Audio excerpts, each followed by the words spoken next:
morning 10th standard students. Um Today we are going to complete another new concept. You can see on the screen one distinguish is there. Distinguish is what? In this distinguish we can learn mass and weight. Mass means what and weight means what? Generally हम लोग को पता है कि wait मतलब वजन, लेकिन science की लैंग्वेज में मास और वेट दोनों अलग अलग होते हैं. हम लोग जिसको वेट बोलते हैं वो एक्चुअली मास है, राइट. अब डिस्टिंग्विश देखें समझ में आ जाएगा. Mass means amount of matter present in object. Object के अंदर जो मैटर प्रेजेंट है उसको बोलते हैं मास. अभी कोई ऑब्जेक्ट प्लास्टिक का बना होता है तो उसका मास जो होगा कम होगा, उसका वजन जो होगा कम होगा. वही प्लास्टिक की जगह पे अगर आयरन होगा तो उसका वजन ज़्यादा होगा. तो आयरन की वजह से उसका वजन ज़्यादा हो रहा है. पहले प्लास्टिक था इसलिए प्लास्टिक की वजह से उसका वजन कम था. तो उसके अंदर जो कंटेंट्स होता है उसकी वजह से मास डिसाइड होता है. तो मास का मतलब means amount of matter present in object. Object के अंदर जो मैटर प्रेजेंट होगा उससे मास, उसका मतलब होता है मास. वेट मतलब होता है force by which earth attract the object towards the centre. Earth जो है जिस फोर्स से ऑब्जेक्ट को अपनी तरफ अट्रैक्ट करता है उसी को बोलते हैं वेट. अभी यहाँ पे अर्थ पे जो ग्रेविटेशनल फोर्स है वो ज़्यादा है तो हम लोगों का जो वज़न होगा अर्थ पे वो ज़्यादा होगा. लेकिन अगर हम मून में चले जाएंगे, मून में ग्रेविटेशनल फोर्स कम है तो वहाँ पे जो वज़न होगा वो क्या होगा, कम होगा. तो वेट का मतलब ग्रेविटेशनल फोर्स की वजह से जो अर्थ अट्रैक्ट कर रहा है उसकी वजह से जो फोर्स होगा उसी को बोलते हैं weight. Weight means the force. Weight का मतलब फोर्स बाय विच, जिसके जरिए earth attract the object. Earth क्या कर रहा है, ऑब्जेक्ट को अट्रैक्ट करता है टूवर्ड्स इट्स सेंटर. सेंटर के अपने टूवर्ड्स सेंटर के साइड में. मास जो है स्केलर क्वांटिटी है. कैसा क्वांटिटी वो, स्केलर क्वांटिटी है. और weight is vector quantity. Mass scalar quantity में तो किसी भी डायरेक्शन में वर्क करेगा, लेकिन वेट जो है वेक्टर क्वांटिटी जो डाउन के डायरेक्शन में वर्क करेगा. तो खाली इतना याद रखो, it is scalar quantity, is vector quantity. Third point, value of mass is same everywhere if we go to another planet. Mass का वैल्यू सब जगह सेम रहेगा किसी भी प्लानट में जाने दो. मतलब जो मैटर्स होंगे ऑब्जेक्ट के अंदर तो सब जगह सेम रहेंगे ना, चाहे मून में जाओ चाहे अर्थ में जाओ. प्लास्टिक तो प्लास्टिक ही रहेगा. तो value of mass is same everywhere if we go to the another planet. Value of weight is not same everywhere. लेकिन वेट जो है वैल्यू उसका सेम नहीं होगा.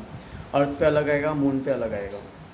SI unit of mass is fourth point. SI unit of mass is 4 kg and SI unit of mass is kg and SI unit of weight is Newton. Weight wrong print हुआ है, R cancel कर देना, R की जगह पे E आ जाएगा. तो SI unit of mass is 4 kilogram and SI unit of weight is Newton. Next concept is what is free fall. Wait free fall का मतलब क्या, अगर हम लोग कोई भी बहुत ऊंचाई से कोई ऑब्जेक्ट नीचे की तरफ छोड़ते हैं तो ग्रेविटेशनल फोर्स की वजह से वो जो ऑब्जेक्ट जो है नीचे की तरफ आता है, राइट. तो उसको बोलते हैं फ्री फॉल. लेकिन थोड़ा सा इधर कॉन्सेप्ट अलग है. अभी जो रेड अंडरलाइन है वही पढ़ना है.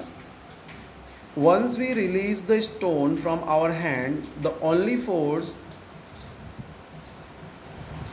force that act on its gravity is the gravitational force of the earth and stone falls down under its influence.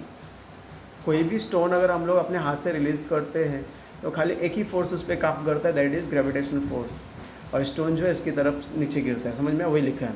Once we release the stone from our hand the only force that act on the gravitational force of the earth. खाली कौन सा force काम कर रहा है, gravitational force. And stone falls down under its influence. और stone जो नीचे की तरफ गिरता है. Next point, whenever an object move under the influence of force gravity alone it is said to be falling freely. जब कोई object नीचे की तरफ गिरता है खाली किसकी वजह से, ग्रेविटी की वजह से, उसी को बोलते हैं फॉलिंग फ्रीली. कोई भी ऑब्जेक्ट अगर ग्रेविटी की वजह से नीचे गिरता है तो उसी को क्या बोलते हैं, फॉलिंग फ्रीली. वही लिखा है, when ever an object moves under the influence of force of gravity. खाली गिरता है, मूव्स अंडर द इन्फ्लुएंस मतलब गिरना, of the force of gravity alone it is said to be falling freely. Is this clear? Next point is during free fall की वजह से the frictional force due to air oppose the motion of object and buoyant force also act on object. लेकिन अगर हम लोग generally free fall करते हैं तो एयर जो क्या करता है, अपोज करता है. जैसे कोई ऑब्जेक्ट नीचे गिर रहा है लेकिन अगर तेज एयर रहेगा तो उसका स्पीड कम हो जाएगा. तो ड्यूरिंग फ्री फॉल की वजह से frictional force due to air oppose the motion of object. तो फ्रिक्शनल फोर्स होता है एयर का, वो क्या करता है, ऑब्जेक्ट की स्पीड को कम करता है। And buoyant force also act on object, और वो एयर का फोर्स जो है ऑब्जेक्ट के ऊपर वर्क करता है। तो इसके लिए true free fall is possible only in vacuum. तो ट्रू फ्री फॉल कहाँ पे पॉसिबल है, वैक्यूम। वैक्यूम मतलब जहाँ पे एयर भी ना रहे, समझ गया। तो एक बार वापस रिपीट कर रहा हूँ, ध्यान से सेंटेंस सुन लो। Once we release the stone from our hand, अगर हमने हाथ से कोई स्टोन रिलीज़ किया, only force that act on its gravitational force, जो कौन सा फोर्स खाली काम कर रहा है, gravitational force of the earth, and stone falls down under influence, stone नीचे की तरफ गिरता है। Whenever an object move under the influence of force of gravity alone, जब भी कोई object moves under the influence of force of gravity alone, it is said to be falling freely. तो वो क्या होता है, उसको फॉलिंग फ्रीली बोलते हैं। ड्यूरिंग फ्री फॉल की वजह से frictional force due to air oppose the motion, frictional force क्या करता है, एयर का अपोज करता है मोशन ऑफ ऑब्जेक्ट को। And buoyant force also act on object, and buoyant force also act on object, object के ऊपर बायोनेंट फोर्स वर्क करता है। तो इसके लिए true free fall is possible in vacuum. True free fall कहाँ पे पॉसिबल है, वैक्यूम में। तो इज़ दिस क्लियर। तो एक बार एक सेंटेंस में रिपीट कर दे रहा हूँ। Free falls means the object falls on the earth due to gravity, that is called free fall. वापस बोलता हूँ, रिपीट करके लिख लो। Object fall on earth due to gravity only, that is called free fall. Object fall on earth due to gravity only, that is called free fall, right?